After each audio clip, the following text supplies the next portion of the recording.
새로운 순절별과 11번째 시간입니다. 오늘 다니엘서 11장을 통하여 남방왕과 북방왕이 싸우는 것에 대해서 비천한 자에 대해서 지혜롭고 용맹한 자에 대해서 3차 대전과 아마겟돈 전쟁에 대해서 변론해 보도록 하겠습니다. 다니엘은 하나님께서 역사의 주관자이심을 보여준다 이렇게 말씀을 할 수가 있는데요. 하나님께서는 인간의 생사화복이나 또 나라의 흥망성쇠나 왕의 세움과 폐함이나 나라의 지경과 관계를 하나님이 주장하시는 절대 주권자임을 알게 하시는 것이 다니엘서인데요. 다니엘서는 특별히 바벨론 시대부터 인간 종말에까지 어떤 역사가 진행될 것인가를 정확히 예언하셔서 예언대로 성취되는 것이죠. 이 역사가 우연히 그냥 흘러가는 것이 아니고 다니엘서를 보면 너무나 하나님의 말씀대로 다 되어지고 있다는 것을 우리가 알 수가 있는데요. 애굽 아수르는 이미 바벨론 시대 이전에 있었으니까 역사는 생략이 되고 바벨론부터 메데바서, 헬라, 로마, 소련과 미국의 이제는 시대가 돼서 결국은 미국소가 망하면 이 세상은 한 나라의 영원한 나라가 세워진다. 이렇게 다니엘서 2장 44절에 말씀했다 그랬는데요. 그 일들이 하나님의 손수색이 좀 이루어지고 있는 것이고 이걸 성경적으로 어떻게 예언이 성취됐는가를 살펴보도록 하겠습니다. 그래서 다니엘서는 아까 얘기한 것처럼 바벨론 시대부터 인간 종말의 때까지 역사를 예언하고 그대로 진행하고 있으심을 우리가 알 수 있다 이렇게 볼 수가 있습니다. 그래서 전체적으로 한번 보신다면 11장에서는 1절에서 다리오 왕이 등장하죠. 그래서 다리오 왕은 이제는 바벨론을 멸망시킨 왕이고 또 이제 성전을 이제 완성시킨 그러한 왕이죠. 이 3절에서는 알렉산더 대왕이 등장하게 돼서 알렉산더 대왕이 죽은 후에 이제는 네 나라로 나눠져서 그 나라들이 헬레니즘이라서 악하고 아주 부패한 나라들이었죠. 그 세력들이 여기서 활동하는 것을 보여준 것이고 그다가 17절에서는 여러분들이 이제는 로마가 애굽을 이제 정복하기 위해서 여러분이 잘 아는 클레오파트라가 등장하는 때가 올 것을 여기 보여준 것이고요. 20절에서는 이제 여러분이 예수님 시대에 접어들어서 예수님이 이제 저 밑에 나사렛 동네 사시다가 왜 베들레헴에 가게 됐습니까?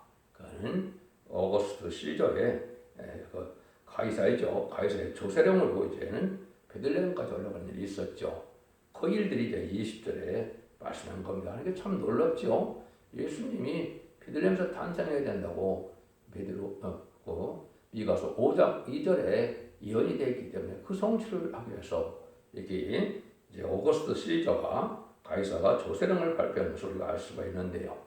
그래서 예수님 시대에 이제 이스라엘이 그 전이죠. 예수님 모시기 전에 이제 로마에 숙고게 되는 과정이 있었죠. 그러고 나서는 나중에 나타난 것이 21절에서는 비천한 자가 등장을 하죠. 이 비천한 자가 바로 스탈린이 돼서 스탈린이 이제 볼셰비크 혁명을 일으키는 주역이 됐죠. 그래서 막스레인주와 무신론의 공산당 세력이 나타난 걸 여기 말씀하셔서 그 세력들이 강화가 키워지는 그런 일이 다 쭉 있죠. 그래서 이것은 계시록 8장 7절 12절에 보면 첫째 나발부터 넷째 나발까지 보면 볼셰비크 혁명으로 공산당이 등장하면 빠른 시일 내에 전 세계가 3분의 1 공산화될 것을 얘기한 것이고 그 일들이 1975년 4월 30일 베트남 전쟁으로 다 성취가 된 것입니다. 이걸 알지 못하고 아직도 계시록 시대가 훗날로 이렇게 생각하시면 안 되죠. 계시록 시대가 지금 끝나가고 있는 시대다. 이렇게 볼 수가 있는 거거든요. 그래서 29절에서는 남방왕, 북방왕이 이제 일어나서 싸우면 유교가 돼갖고 유교가 일으키고 인천 상륙작전으로 한국이 이제 회복될 것을 말씀하는 것이죠. 여기 남방왕과 북방왕이 등장하는데 이제 비천한 지 소련 혁명이 일어날까지 남방왕은 애굽을 뜻한 것이죠. 북방왕은 로마와 헬라, 이제 헬라가 망하고 내나라고 있는데 그 세력들이 바로 북방왕이 되는 것이죠. 그 다음에 이제 소련이 등장하고 북방왕은 이제 공산당 세력을 낸 것이고, 그때부터 남방왕은 이제 한국, 남한이나 또 미국이나 자본주의 세력을 상징한 거다. 이렇게 보시면 정확히 파악이 된 겁니다. 이런 일들을 해서 이제 유교 사병과 인정 상륙정책이 일어나고 난 다면 아까도 말씀드린 것처럼 전제가 공산되는 과정을 거치고 그때 이제 지혜롭고 용맹한 자들이 나타난 것은 이제 하루의 말세 세방자들이 이제 나타나기 시작하는데 쉽게 나타날 수가 없지요. 아주 막대히 강한 세력이죠. 그러다가 이제는 결국 정한 때까지라는 말씀하셨는데 이것은 전 3년 만에 돼서 이제는 인마이 4,000명이 나온 것이 지혜롭고 용맹한 자가 돼서 아주 강한 자들이 돼서 승리의 주역이 되는데, 이런 일이 되기 전에 이제는 많은 시련과 연단 속에서 오다가 북방과 남방왕이 협상하는 시대가 오죠. 이것이 이제 청왕말 시대입니다. 청왕말 시대가 오다가 이제 11장 40절에 보시면 3대대전과 이제는 중동전쟁이라고 되는 3대대전과 남북전쟁이 일어날 시점을 얘기한 건데, 이것이 지금 시점입니다. 이 시점이 이중성취가 될 텐데, 이것이 뭐 이달이 될지 다음 달이 될지 알 수 없지만은 곧 일어날 것이 될 것이고, 또 이제는 몇 년 후에 3세대전 또한 예언이 되어 있죠. 그래서 그것은 기록 9장 10절 15절에서는 3년 이것이 이중성취가 되어서 이제는 후 3년 반에 들어가게 되는 과정을 여기 말씀해서, 후 3년 반에는 이제 소련 북방 세력이 유대인, 이스라엘도 침범을 하고 이래서 결국 거기 가서 이제 아프리카까지 다 점령할 것으로 여기 예언이 되어 있습니다. 그래서 아프리카를 다 점령해서 후 3년 만을 지내고, 또 그때 이제 아마겟돈 때 이제 소련 공산당 세력이 완전히 망하게 될 것을 말씀하시면서 끝을 맺으시죠. 그러고 난 다음에 이제 다니엘서 12장에서 이제 지혜로운 자가 나타나서 결국은 이제 성전을 이루어서 영원히 풍성의 빛과 별과 빛날 수 있는 이런 종들의 역사가 예언이 되어 있고, 그 기간을 또 말씀하셨다. 이렇게 볼 수 있습니다. 그래서 대충만 지금 말씀드린 것처럼 몇 절만 이렇게 제가 짚고 나가고, 세부한 부분들은 뭐 여러분들이 첫대중앙회 홈페이지에 들어가시면 정확히 이거를 여러 가지로 다 묘사를 했습니다. 그때 당시는 그 나라 이름도 외우기가 어렵고, 또 왕들도 이름도 외우기 어렵고 그래서 좀 어렵습니다. 대충적으로 흘러가는 거는 제가 여기서 말씀드려보면 그건 그렇게 해서 역사가 흘러갔던 걸 파악했으면 되고, 이제는 그 이후에 이제 공산당이 등장하고 난 다음에 일일 중에서 이제는 다 이루어지고 역사적으로서 결국은 남북정전과 3세대전 아마도 남은 시점을 살고 있다. 그래서 지금은 다니엘 11장 40절의 응원 때가 되었으니까 39절까지는 청왕말 시대가 올 것까지 예언이 되어 있다. 이렇게 볼 수 있습니다. 1절입니다. 내가 또 메대 사람 다리오 원년에 일어나 그를 돕고 강하게 한 일이 있었느냐. 이게 이제 그 사람 다리오 원년이다 이런 얘기했는데, BC 538년에 바벨론을 멸망시키고 2년 동안 왕노릇하는 동안에 결국 오레스의 성전목을 완성시키는 일을 했죠. 이때부터 이제 이 다니엘서는 이제 바벨론 시대부터 이때부터 다 이루어지는 과정을 지금 말씀하신다. 이렇게 볼 수가 있는 겁니다. 그래서 11장 3절에서는 장차 한 큰 능력 있는 왕이 나서 큰 곳으로 다스리며 임무를 행하리라. 그렇죠? 한 장차 한 능력 있는 왕이 바로 알렉산더 대왕이죠. 알렉산더 대왕이 약간의 나이에 유럽을 통일하는 놀라운 일을 하는 사람이죠. 그런 일이 여기 있을 것을 보았는데, 이 사람이 그런데 결국은 후계자를 정하지 않고 죽었기 때문에 부하들이 쌓여갖고 네 나라로 나눠지죠. 네 나라로 나눠짐으로 그 아주 세력들의 싸움이 많이 일어나는 것을 우리가 볼 수가 있는 거죠. 그런 일들을 쭉 이제 말씀하신 겁니다. 그래서 여기에도 15절에 보면 남방왕은 강할 것이나 군들 중에 하나는 그보다 강하여 권세를 떨치리니 그 권세가 심히 클 것이라고 그랬죠. 알렉산더가 죽은 후에 부하들이 헬레반들을 독차지하게 됐을 때 21년간 싸웠다 이 말인데, 이때 그중 왕 도데미 1세, 프톨레미라고 얘기하죠. 알렉산더의 부하로 있던 대장 셀크리스 리케토가 이 도데미 1세보다 더 강하여 권세를 얻을 것을 여긴 것이고, 이것은 바로 수려왕이 되어 아주 포악적인 그런 왕이 된 것을 말씀하셨다. 이렇게 예언했다. 이렇게 볼 수 있는 것이죠. 근데 이것이 이제 6절에 보면 이제는 헬라가 4분할이 돼서 이제는 네 나라로 나누어짐으로 이제는 그 세력 싸움이 강하게 일어나는 것을 우리가 볼 수 있었다. 이렇게 볼 수가 있는 겁니다. 그래서 이런 일들이 쭉 이루어지다가 이제는 10절 정도에 가면 뭐가 합니까? 남방왕의 견고한 성까지 칠 것이다. 이런 말이 나오죠. 그것은 셀루쿠스가 죽은 후에 아들 셀루쿠스 3세가 계승하는데 그 부왕이 잃어버린 영토를 회복하고 3년간 통치하다가 그의 동생 안티오코스 3세가 왕에 되어 이런 땅을 다시 회복하고 길리기아 수려 대적과 적을 맺고 적국을 회파해 크게 국사를 회복했다. 그걸 볼 수 있는데요. 그 후에 안티오코스 마그너스가 애굽 장관 니고라스를 이기고 또 용기를 얻어서 애굽 본토까지 물밑듯 들어가서 애굽의 수도까지 쳐들어갔다. 남방왕이 경과선까지 칠 것이라 했죠. 그래서 애굽, 무슨 이집트 애굽을 이제 쳐들어간 것을 말씀한 것이다. 이렇게 볼 수 있는 것이죠. 그래서 이런 일들이 있는데 12절에 보면 그가 큰 무리를 살펴보며 그 마음이 스스로 높아져서 수만 명을 없애들 것이나 그 이상 더하지 못할 것이요. 이때 이제 유대인들을 이제 죽이는 일이 있었다. 이렇게 볼 수 있는데요. 유대인을 쳐서 8만 명을 죽이고 4만 명은 노예를 끌고 가고 4만 명은 포로를 잡아왔다. 이렇게 되어 있는데 이런 역사가 이제 실질적으로 일어난 일이다. 이렇게 볼 수 있는 거죠. 그래서 이것이 이제 10절이 그래서 성취가 됐다. 유대인 4만 명을 죽임으로 10절에 여기에 그 수만 명을 엎드릴 것이다. 이것이 이제 성취가 됐다. 이 말입니다.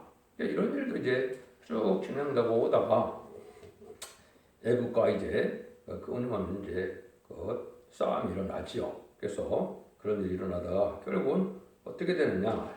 16절에 가서 보면 이제 무슨 일이 벌어집니까? 여기에서 여러분이 잘 아는 이제 그 오직 와서 치는 자가 임으로 행하리니 등이 그 앞에 설 사람이 없겠고 그가 영원한 땅에 설 것이요 그것은 멸망이 있으리라. 이런 얘기를 했죠. 이것이 이제 결국 뭐를 뜻하느냐?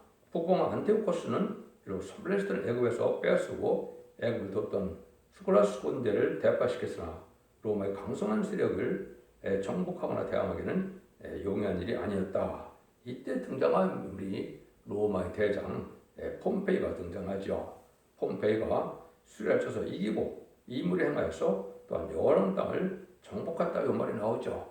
그 영원한 땅이 이제 유대인 이스라엘을 뜻한 것이죠. 그래서 유대인이 이제는 이때부터 로마의 속국이 되는 것이 시작됐다. 이렇게 볼 수 있는 것이고 그때 정복한 데가 아마 주전 63년경인가 될 겁니다. 그래서 이러한 폼페이 앞에 이제 능히 설 수 없는 상황에서 폼페이가 아주 큰 세력을 갖고 있었던 거죠. 그래서 이때 유대인들이 이제는 로마와 그냥 동맹 관계보다도 속국 관계로 일이 벌어졌죠. 그래서 로마가 유대를 관할하게 되는 일이 벌어졌다 이 말이죠. 이런 일에 대해서 이제 이때가 이제 조금 지나면 예수님이 올 때까지도 보면 로마가 이제 유대인을 다스리는 시대가 된 거죠. 근데 이제 17절에서 여러분이 이제 잘 아는 여기 클레오파트라가 등장을 해요. 그가 결심하고 전부의 힘을 다하여 이르렀다가 그 하찮을 것이요 또 여제 딸을 그에게 줘 그날을 패명케 하려니 할 것이나 이루지 못하려니 그에게 무익하리라. 그런 얘기죠. 그래서 로마가 유대와 순례를 정복하기 전에 마케도니아 트레이스를 점령해서 헬라 왕 알렉산더가 추근해 4분된 영토 중 애굽에는 전부 로마에게 점령을 당했다. 그래서 애굽에는 이제는 로마가 다 그걸 다 정복하는 시대가 왔죠. 그래서 마지막 로마가 아니라 로마가 애굽을 정복하기 위해서 여러분이 잘 아는 이제는 시저가 바로 그 로마에 쳐들어가죠. 이때 이제 여기 그때 당시 왕이 프톨레미 12세와 그의 딸 클레오파트라고 했는데 이것은 이제 그 도데미 왕이 이제는 이 형제 남매라 그래요. 프톨레미 12세와 그 딸 클레오파트라는. 근데 이 사람들이 부부가 돼갖고 애굽을 다스리는 시대가 온 것이죠. 이런 시대에 이제는 시리자가 쳐들어가서 시리자가 이제 결국은 총독이 되는 일이 벌어지죠. 그래서 이제 시리자가 아주 큰 위상을 가지고 이제 애굽을 다스리는 시대가 온 거죠. 그래서 애굽에 이제 후견인이 돼서 이제 시리자가 이제 애굽에 실질적으로 다스리는 그런 권세까지 얻게 되지요. 그래서 프톨레미 12세와 클레오파트라는 시리아 간섭을 받게 됐죠. 근데 여러분이 이제 옛날에 토요용화할 때 많이 등장하죠. 그래서 그때 클레오파트라가 어떻게 됐습니까? 천의 절생 미인이고 강견자다 그랬죠. 그래서 이때 시저를 깨워서 결혼까지 하는 일이 벌어졌죠. 그러니까 적국의 대장하고 결혼하는 일이 벌어졌다. 왕비가 그 짓을 하죠. 그래서 그래갖고 사랑에 빠지니까 결국은 애굽의 로마에서 또 다른 이제 군대를 보내게 되죠. 그래서 애굽의 군대는 이제 시절을 이기지 못해서 주전 30년에 애굽은 로마 속국이 됐는데 그러나 클레오파트라가 이제는 시절을 쫓지 않고 그때 다시 쳐들어온 안토니오 장군을 또 사랑하게 되죠. 그래서 안토니오 장군하고 또 거기로 시집가게 되죠. 참 놀라운 일이죠. 그래서 결국은 그런 일이 벌어지는데 클레오파트라가 시저에게 이제 갔다가 클레오파트라는 몸을 만졌는데 그때 또 다시 아까 말씀드린 것처럼 이제 클레오파트라가 또 안토니아로 다시 들어가는 일이 있었죠. 그래서 이제는 이런 일을 통해서 참 역사가 흘러가는 것이 참 희한하다는 생각을 할 수가 있죠. 그래서 이런 시저가 이제는 여러 세상을 다 정복하고 그래서 여러분이 이제 영화에도 잘 나오는 내용이죠. 그래서 은근히 이제 황제가 되는 야심을 품었는데 시저가 근데 이제 누굽니까? 부하 하나가 브루터스죠. 브루터스가 이제 그를 죽이게 되죠. 원로에 참석했을 때 죽이는 것을 우리가 보는데 이때가 주전 44년 3월 15일로 이게 기록되는데 시저가 그래서 거기서 죽고 말게 되지요. 그래서 이런 일들이 실제 이제 로마에서 이런 역사가 이루어지고 있었죠. 그래서 그것이 이제 11장 20절에서는 이런 과정을 통해서 그 의를 이을 자가 토색하는 대로 그날의 아름다운 곳으로 들어 다니게 할 것이요.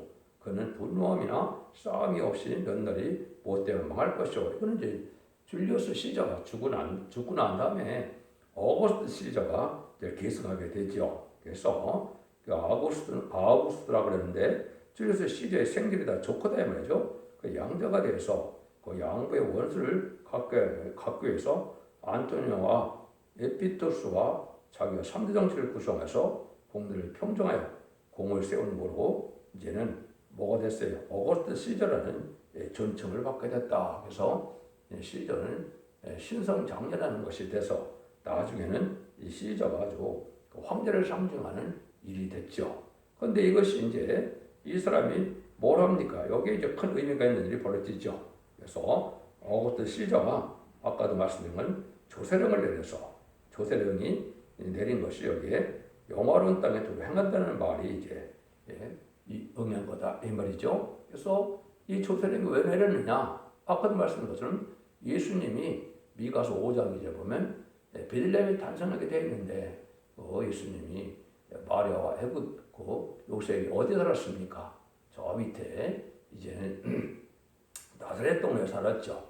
그래서 이 조세령 때문에 이제 부랴부랴 올라가 보니까 요관도 없고 그래서 이제 부유해서 탄생하게 된 일이 벌어진 것이죠. 그러니까 하나님께서는 선에 없던 일을 이렇게 왕의 마음을 이제 써서 하나님의 섭리를 이루어가게 되는 일이다. 이렇게도 우리가 볼 수 있는 겁니다.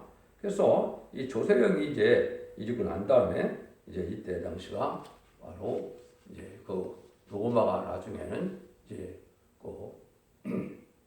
네로 황제에서 기독교를 핍박하는 시대가 오죠. 그 핍박하는 시대 후에 이제는 한 왕이 다시 등장하게 돼 있는데요.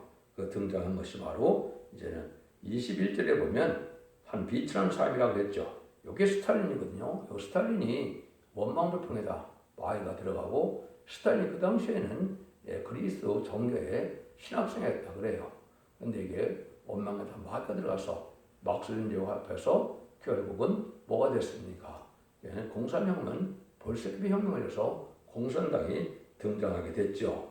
그럼 공산당이 등장해서 그러고 난 다음에 이제 전 세계를 거침없이 3분의 1을 공산화시키는 과정이 여기 쭉 나오는 겁니다. 그 내용은 계시록 8장 7절 12절에 보면 첫째, 둘째, 셋째, 넷째 나팔이 부음으로 베트남 전쟁이 끝나서 전 세계 3분의 1이 공산화가 되는 일이 이루어진 일이 여기 이제 쭉 기록된 것인데 구체적으로 이제 기록이 안 됐더라도 그 일이 다 이루어지는 겁니다. 이때부터 이제 북방왕은 공산당이 되는 것이죠. 아까는 이제 로마나 헬라 왕들이 북방왕이고 남방왕은 애국이라고 그랬죠. 근데 공산당이 등장하고부터 이제 북방왕은 공산당들에게 되고 남방왕은 이제 미국이나 남한이나 이 자본주의 세력을 남방왕이다 이렇게 볼 수 있는 것이죠. 그래서 여러분들이 이제 이렇게 하나님 말씀 참 놀랍게 이렇게 영향 가는 것을 보면 하나님 역사의 주관자임을 우리가 너무나 잘 알 수가 있죠. 이런 일들에서 이제 어떤 일이 벌어지냐 아까 본 것처럼 많은 이제 남방과 북방왕이 이제 협상을 해도 서로 거짓말만 하는 시대가 온 것이죠. 이것이 이제 결국은 뭐가 된 겁니까? 협상 시대가 와서 끊임없는 협상을 해도 북방왕인 공산당과 남방왕인 자본주의 세력과는 이게 잘 화합이 되지 않고 공산당은 거짓말하는 그런 시대가 된 거죠. 그래서 그런 일들이 이제 여기 24절에 보면 그가 평안할 때 그 도의 가장 기름진 곳에 들어가서 그 열조의 조상이 행하지 못하는 것을 행할 것이요.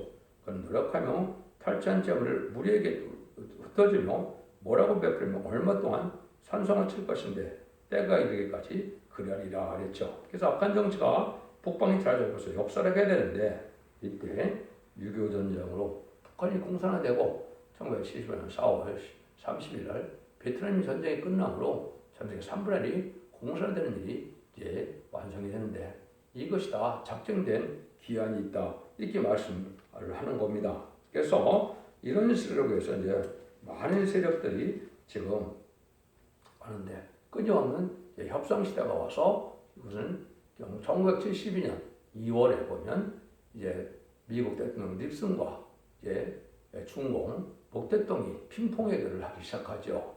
그것이 이제 첫 번째 협상 시대가 진행됐고 70년 중반에 후르츠초프가 대땅 들고 나서 거짓 평화 시대가 오죠. 그다음 1980년대는 고르바초프가 페레스타이가를 들고 나서 개혁가방으로 하다가 결국 1991년 그 소비에트 연방이 무너지고 다시 러시아 시대로 돌아간 것이 현세가 된 거죠. 이런 일들이 여기 쭉 일어나는 일이다. 이렇게 볼 수 있는 겁니다. 그래서 27절에 보면 이 두 왕이 마음이 서로 해하고져요. 한 밥중에 앉았을 때 거짓말 할 것이라 이리 형통하지 못하리니 이런 작정된 기간임께서 그 일이 끝날 것입니다. 자꾸 이렇게 작정된 기간이 있다 그러죠. 이것이 공산당은 이제 계속 쓰임받다가 이제 남북전쟁을 다시 일으키고 그리고 3차전을 일으키고 결국은 후삼전 간에 짐승의 별밖에 아닌 일을 하고 결국은 아마겟돈 전쟁에 가서 다 망하게 되어 있는 것이 공산당이 운명이거든요. 그 일들이 하나님의 섭리 속에 이렇게 다 예언된 작정된 기간이 있다. 이런 말씀을 하는 겁니다. 그래서 28절에 보면 북방왕은 많은 점을 가지고 본국으로 돌아가는 일이 그랬죠. 그는 마음으로 거룩한 언약을 거스리며 임을 행하고 본토로 들어갈 것이며 그는 국세를 이제 아주 공산당의 세력이 강해지는데 많은 걸 약탈해가고 또 많은 걸 바치게 되죠. 한국도 보면 뭐 정주영 회장이 어떤 선 한 마리를 뭐 가져가는 것처럼 이게 많은 갖다 또 바쳐서 국방 세력에게 많은 조공을 바치는 것처럼 물질을 또 많이 주는 일이 벌어지죠. 그런데 여기 이제 29절 30절에 보면 무슨 일이 벌어지느냐 남방왕과 북방왕이 갈등을 일으키다 결국은 남북전쟁을 일으키죠. 그것이 1차적인 남북전쟁은 6.25 전쟁이죠. 그래서 이사 24장 7절에는 민족의 민족을 대적한다 그랬는데 그 말씀대로 민족혁명이 일어나죠. 그런데 작정되기 전에 그가 다시 와서 남방에 이르기를 이번이 전번만 못하리니 이는 깃든 베베들이 이르러 그르칠 것이라. 그런데 그전에는 승승장구를 했지만은 한국에 6.25 동란을 일으켰는데 결국은 깃든 베베들이 인정 상륙작전이 일어나서 이제는 북방 세력이 결국 망해서 결국 망했다기보다도 물러나서 남한이 이제는 자유시장으로 함께 되는 일이 벌어진 것이죠. 그래서 여기에 이제 그 일들을 일어날 것을 바로 말씀하는데 남방의 세력들의 이제 합심 단계라는 것이 바로 유엔 참전 16개국이 우리를 도와서 이제 상륙전으로 우리나라를 이제는 지켜주는 일이 벌어졌다. 그 일이 있고 난 다음에 이제는 하나님 정한 인간 종말의 마지막 때가 되어서 여기 32절에 보면 그가 또 언약을 배반하고 악한 자를 게을로 타락시킬 것이나 오직 자기 하나님을 아는 백성은 강하여 용맹을 바르리라. 이때부터 이제 하나님은 3일 속에 말세 사명들을 길러내는 일을 하게 된다 이 말입니다. 그래서 하나님을 잘 믿는 사람들이 하나님 말씀대로 세상은 이루어지고 있고 말씀대로 승리하게 될 것을 알아서 이 종들이 이제는 일어나는 때 오는데 이게 마귀 들게 강하니까 쉽게 일어나지 않는 거죠. 그래서 60년대, 70년대부터 시작이 돼서 결국은 여러 가지 어려움을 겪다. 여기도 보면 그렇게 나오거든요. 33절, 34절에 보면 백성 중에 지혜로운 자가 많은 사람을 가르칠 것이나 그들이 칼날과 불꽃과 사로잡힘과 약탈을 당하여 여러 날 동안 세입하리라. 그들이 세입할 때 조금은 얻을 것이나 많은 사람들을 게을러들과 진압할 것이며. 그래서 아무리 옳은 진리를 가르치고 이런 말세복음 운동을 하더라도 안 받아들이고 세상은 협상시대에서 협상시대에 강한 일이 벌어지는 거죠. 이것이 이제 지금 여러분이 아시는 1997년에 김대중 정권, 2002년에 노무현 정권, 특별히 2017년에 문재인 정권 때 이 좌파 세력이 아주 강한 세력이 된 것이죠. 지금도 여러분들 주말에 나가보시면 이제 민주청들이 얼마나 이 세력을 크게 하고 난리를 칩니까? 이게 나가도 이제는 공산당 세력들이 마지막까지 이렇게 큰 일을 저지르고 또 쉽게 무너지지 않을 걸 보여준 것이죠. 이런 일이 이제 일어나서 결국은 35절에 보면 이것도 작정된 기한이 있다 이렇게 얘기죠. 그래서 인만이 14,000명 이제 전산면에 들어가야 14,000명의 용맹스러운 백만탄 군대 여호와의 군대라고 되어 있는 이런 사람들이 이루어질 것이고 그때 이제는 3세대에 일어나서 결국은 이 세상을 무슨 일이 벌어집니까? 심승 정권의 수정 통치 기간이라는 심승의 표를 받는 기간이 이루어지죠. 그 날이 이제 40절이 됩니다. 이런 일들이 이제 결국은 청왕생막 시대가 돼서 많은 큰 세력을 해서 이렇게 지금까지 이런 일이 이루어지다 오다가 이제 40절에 이제 결정적인 날이 오는데 이것이 이제 지금 임박하다 이렇게 볼 수 있는 겁니다. 마지막 때 남방왕이 그를 찌르니 북방왕이 병과 마병과 많은 배로 해의 바람처럼 그에게로 마주와서 외란에 들어가며 물이 넘침같이 지나갈 것이요 그랬죠. 그래서 여기서는 이제 여러분이 성경을 읽다 보면 다니엘 12장 1절에는 개국이라는 환란이 있다. 또 마태복음 2장 21절에서는 주님이 창세를 환란이 있다. 요엘서는 요엘서 2장 1절 2절에 보면 자구림의 환란이 있다 그랬죠. 여기 이제 남북전쟁으로 한국의 심판의 환란을 뜻한 겁니다. 이 날이 임박하다 이렇게 볼 수 있는 것이고 이것이 이제 정한 때는 계시록 9장 10절 15절에 3차 세계대전도 마찬가지인데 여기서 보면 남방왕이 북방왕을 찌른다 이렇게 되어 있죠. 40절에 이것은 이제 어쩔 수 없이 결국은 많은 피해를 당치 않으려고 결국은 자본주의 민주주의 세력이 공산당 세력을 칠 수밖에 없는 형국에 오는데 이런 날들이 지금 가깝게 오고 있다 이렇게 볼 수 있는 것이죠. 지금 소련이나 중국이나 북한이나 지금 자본주의로 협상이 잘 되고 이게 다 저희가 됩니까? 안 되죠. 그래서 자꾸 이제는 자기들이 세계 통일을 하려는 그런 야욕이 있는 것이 마귀의 세력이고 그것이 나름대로 사명이기 때문에 안 되다가 결국 이런 일이 벌어지고 만다 이렇게 볼 수 있는 겁니다. 그것도 이제 여러 가지로 성경에 예언이 성취되는 것이 많이 있는데요. 이사 7장, 8장, 나오면서 2장, 미가서 5장, 요에서 2장이 바로 요 전쟁이고, 그 다음에는 계시록 9장 10절 15절이 삼택전이라 이렇게 지금 말씀을 드렸죠. 그런데 이때 어떻게 되느냐? 41절 41절이 됩니다. 그가 또 영화로운 때가 들어갈 것이요 많은 나라를 패망할 것이나 오직 에돔과 모압과 암몬 자손의 종교한들 것에서 포성되라. 그가 열국의 손에 펴리니 애굽 땅도 면치 못할 것이요 또 영화로운 때가 들어간다 그랬죠. 이게 3태 대전 때 이제 결국 유대인들이 3태 때는 피해를 당한다 이 말입니다. 그래갖고 이것이 어디까지요? 이제는 저 밑에 애굽까지 다 들어간다 이 말이거든요. 그래서 애굽에 43절에 보면 그가 권세로 애굽의 금과 보물을 잡을 것이요 리비아 수람과 구스 수람이 그의 시종이 되리라. 이것이 이제 후 3년 만에 이제 3태 때 이긴 세력이 북방 세력인데 북방 세력이 짐승의 표를 받게 하는 수령 통치 기간이 온다 이 말입니다. 근데 아프리카에서 이 공산당을 아주 수동하는 자들이 많이 나온다 이렇게 볼 수 있는 거죠. 이런 일이 벌어지는데 이것이 이사 18장 5절 6절에도 이 말씀을 한 겁니다. 추수하기 전에 꽃이 떨어지고 포도가 맺혀 익어갈 때 내가 낫으로 그 여는 가지를 베며 퍼진 가지를 찍어 버려서 산의 독수리들에게와 땅의 질승들에게 끼쳐주리니 산의 독수리들이 그곳으로 거하며 땅의 짐승들이 그곳으로 과동하리라.